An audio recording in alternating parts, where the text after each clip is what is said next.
கடந்த பிப்ரவரி இறுதியில் அமெரிக்கா ஈரானுக்கு எதிராக தொடங்கிய ஆபரேஷன் எஃபிக் பியூரி போரின் விலை என்ன?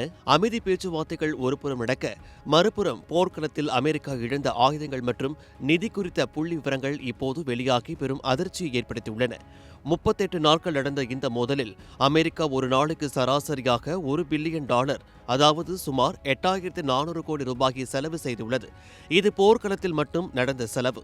இதன் நீண்டகால பாதிப்புகள் இன்னும் அதிகம் என்று பொருளாதார வல்லுநர்கள் எச்சரிக்கின்றனர். இந்த தாக்குதலில் அமெரிக்கா பயன்படுத்திய ஆயுதங்களின் எண்ணிக்கை மலைக்க வைக்கிறது. சுமார் 1100 ஜேம்ஸ் ஹியார் ஸ்டெல்த் ஏவுகணைகள், 1000க்கும் மேற்பட்ட டோமஹாக் ஏவுகணைகள் மற்றும் 1200க்கும் மேற்பட்ட பேட்ரியாட் இடைமறிப்பு ஏவுகணைகள் பயன்படுத்தப்பட்டுள்ளன. இதில் மிக முக்கியமான விஷயம் என்னவென்றால், அமெரிக்கா ஓராண்டில் உற்பத்தி செய்யும் மொத்த பேட்ரியாட் ஏவுகணைகளின் எண்ணிக்கையை விட இந்த 38 நாட்களில் பயன்படுத்திய எண்ணிக்கை மிக அதிகம். இவ்வளவு குறுகிய காலத்தில் இவ்வளவு ஆயுதங்களை செலவழித்திருப்பது அமெரிக்காவின் இராணுவ கிடங்குகளில் ஒரு பெரும் வெற்றிடத்தை உருவாக்கியுள்ளது. இதை மீண்டும் சரிசெய்ய பல ஆண்டுகள் ஆகலாம் என்று பாதுகாப்புத்துறை வல்லுநர்கள் எச்சரிக்கின்றனர்.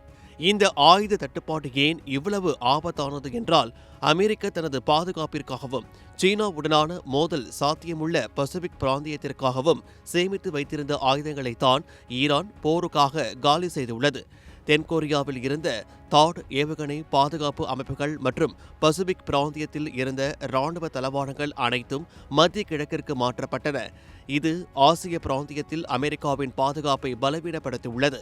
இந்த செலவுகளை ஒரு சாதாரண மனிதர் புரிந்து கொள்ளும் வகையில் சொன்னால், அமெரிக்காவில் ஏழை எளிய மக்களுக்கான உணவு திட்டத்திற்கு ஒரு நாளைக்கு $300 மில்லியன் மட்டுமே செலவிடப்படுகிறது.